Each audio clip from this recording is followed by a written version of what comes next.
Next day when I met him in the morning, he refused to talk to me. He said, "Sir, you almost killed me." I said, "Yeah, that's war." Next. Every time I said one thing on the radio set, "Sir, please don't fire at me." That was the only thing I was saying. As Mohit and his men were steadily climbing, their assault was halted by a heavy barrage of fire from behind a rock. The company was pinned down by this fire.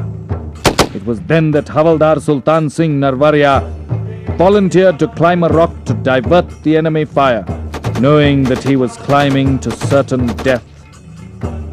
Sultan Singh walked into military history. He climbed the rock and kept firing. Taking the enemy fire onto himself, he neutralized their medium machine guns. He died, crouched at his gun, firing at the enemy. His patka kept flapping in the wind even after his death, giving the impression that he was invincible and alive. Astounded at his courage, his comrades charged up to capture point 4590. Meanwhile, the attack on the southeastern spur had run into trouble. Vivek Gupta, codenamed Cobra, put young Lieutenant Tomar in charge of evacuating casualties, and to the cries of Raja Ramchandra ki jai, his Charlie company made a determined assault on the top. JCO Dharamveer captured the Tuloling top.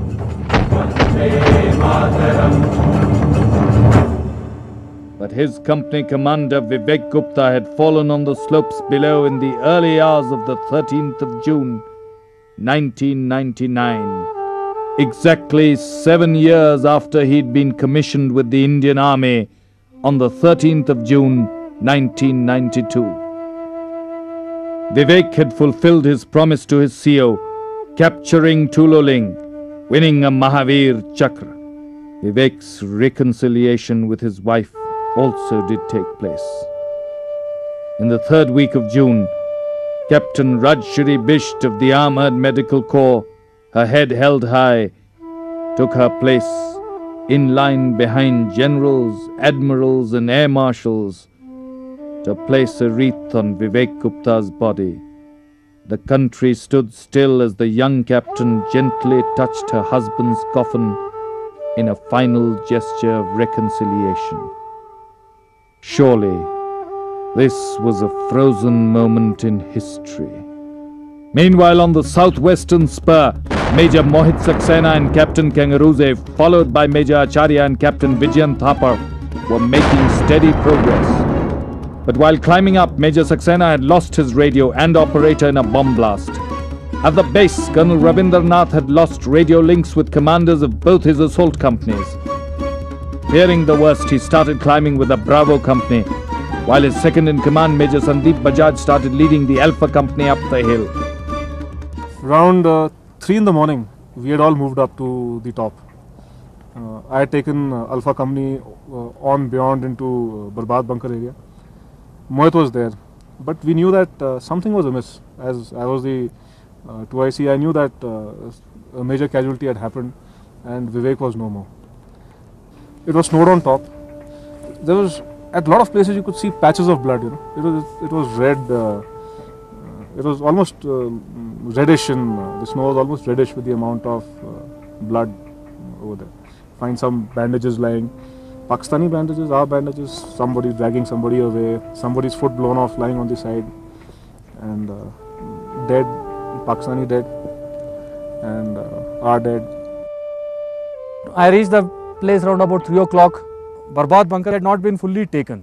So part of it had been taken by Delta Company under Mohit Saxena. So I had to take a decision at that time as to what do I do now, because I had large number of people who were injured. About 6 chaps had lost their legs at that time, and about 15 to 20 people were injured and bleeding. So the final choice which was left to me was that okay, I hold on to this top and wait out the day, and night we recapture that or clear that opposition which is pinning us down, and evacuate the casualties at night.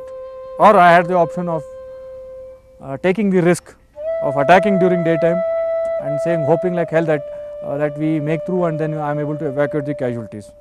So I put these things together. I thought that attacking through day may be able to give me better dividends, in the sense that the people who were with me on top were bleeding, So I really feared that if I wait for the complete day and another night, probably they would have died of bleeding itself. So I was going to have about 15 to 20 chaps dead on top out of bleeding because we were not able to evacuate them, versus that I had to take a decision on maybe 2-3 chaps will die and some more will become injured, but the objective will be taken. So I went in for the second option, and they say luck favors the brave. Luck did favor Ravindranath. At 6 a.m. on the 13th of June, Ravindranath called up his brigade commander with a gift to a grateful nation. And I told him that Two Rajref has completed the task allotted to it. We captured Tololing Top, Barbad Bunker complex. And he said, well done, thank you, out. If a battalion achieves its mission, then the sacrifices of the people who have laid down their lives has not gone wasted. Some of us who are alive may be forgotten very soon, but those who died will not be forgotten in the battalion for times immemorial.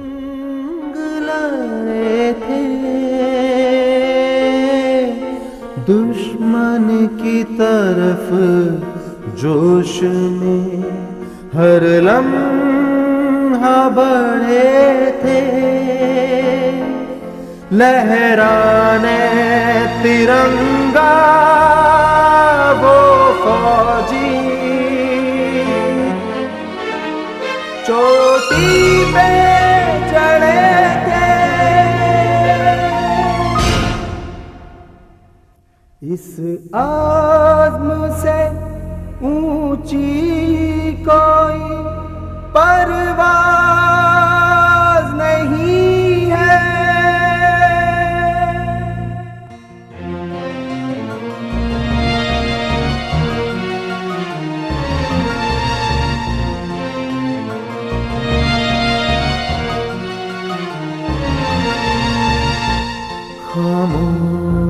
खामोश है वादी,